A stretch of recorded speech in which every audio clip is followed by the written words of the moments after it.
Looking for a 7-seater compact car? There are a few options to choose from, but only one of them is a hybrid. Okay, so a hybrid may not be at the top of your list when looking for a car in this segment, but with increasingly tough emissions restrictions, you may want to consider this alternative drivetrain. Prius Plus, like the name suggests, is a bigger version of probably the most recognizable hybrid in the world. How does it work? The combustion engine under the bonnet works with an electric motor, which is powered by additional batteries stored under the center console. The electric motor can power the Prius on short distance and aid the combustion engine. Batteries recharge, recuperating excess kinetic energy. Combustion engine works in the Atkinson cycle, which is more efficient, even if the horsepower figure doesn't suggest it. Designing the Prius, Toyota focused on efficiency, not necessarily on the looks. It is hard to mistake the Prius for anything else on the road, but you will be forgiven for thinking it looks like crap. Even more so with the Prius Plus, which simply has a bigger abdomen to accommodate 2 extra seats. I have to admit I'm pleasantly surprised with the well-organized cargo space. 500 liters in the 5-seat configuration is a decent result. There is some space under the boot floor, also for a spare which may be optionally available depending on the market.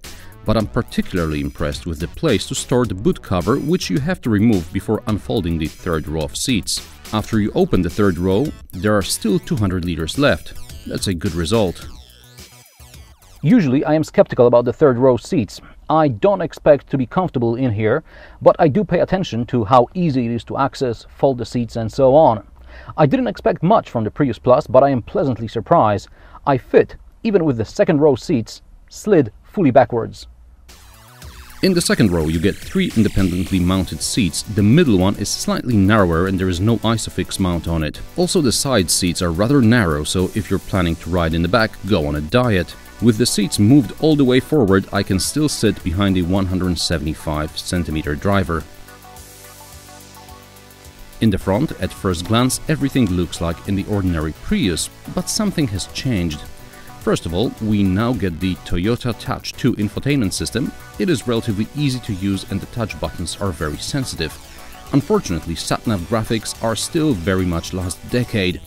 The energy flow monitor fell from the top display to the bottom display. On the top display, only basic information remained. I think I would rather have one display on top of the dashboard.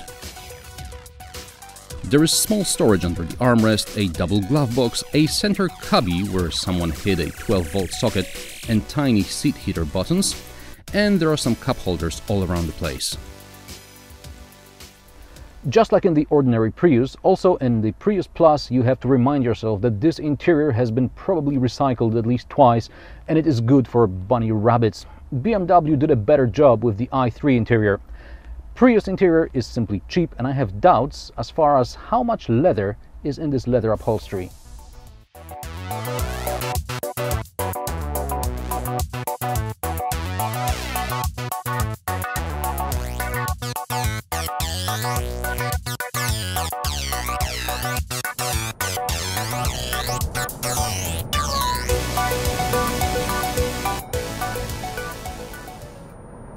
Prius has 4 driving modes: normal, eco, power and EV.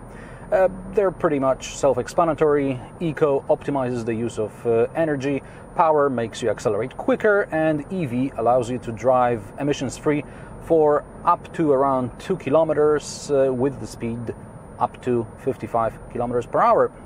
It's more of an emergency solution when you have to go through an EV-only zone, because recharging batteries will use more fuel later on. So I guess it's better to drive in normal or eco mode. Perhaps you noticed the letter B on the gear lever. That's for engine braking, for example when going downhill. In this mode you can also recharge the batteries. Otherwise the Prius operates like any other car, and like any other car, your driving style will have a big impact on the fuel consumption. Prius can be efficient, but it doesn't have to be. Toyota claims the Prius Plus will use about 4–4.5 liters per 100 kilometers, regardless of whether it is driven in urban, extra-urban or combined cycle. Now, with this car I never managed to go below 5 liters per 100 kilometers, but it is very easy to go above 5.5. so you have to drive slowly and plan ahead.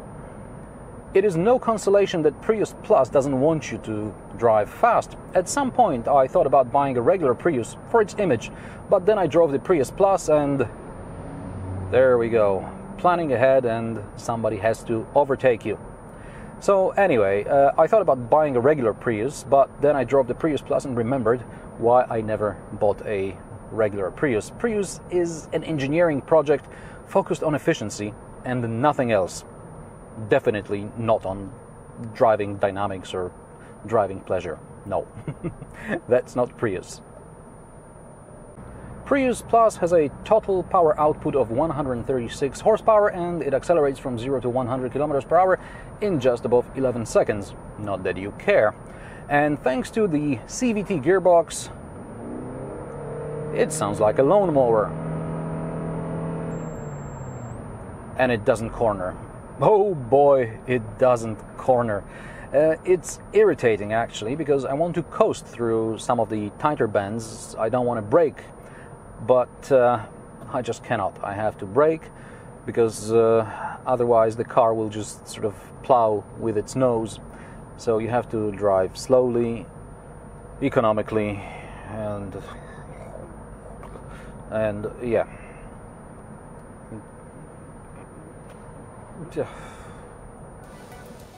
This is where you probably start to ask yourself whether Prius Plus is really economical enough to justify a €31,000 price tag, or more like 39,000 for this test example. There is no simple answer to this question. You have to sit down and calculate how much will you be driving in the city and how much in extra urban cycle, how long are you buying the car for, what are the taxes in your region, etc. Running costs and taxes should make the Prius appealing when the car spends most of the time in the city and around it. If you're going to be driving mostly on motorway, you'll be better off with a diesel.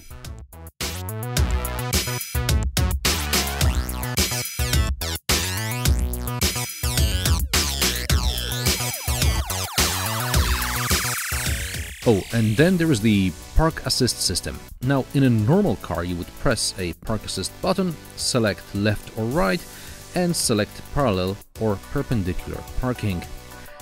In this car, you have to select something on the screen. I'm not sure what you have to select on the screen, maybe the place where the car is supposed to park, but the end effect, well, it looks like this. And what about the competition? If you're fixed on the price tag, a 7-seater Toyota Verso drives a lot better than the Prius Plus. Kia Carens is also an interesting proposition, not as economical, but look at its 7-year warranty. And then there is the recently facelifted Ford Grand C-Max.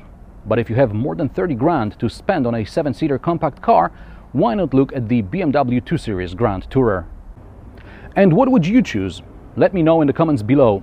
Watch more of my reviews and subscribe to my channel. New episodes every Friday. Rate and share my videos. Thanks for watching, and I'll see you next time.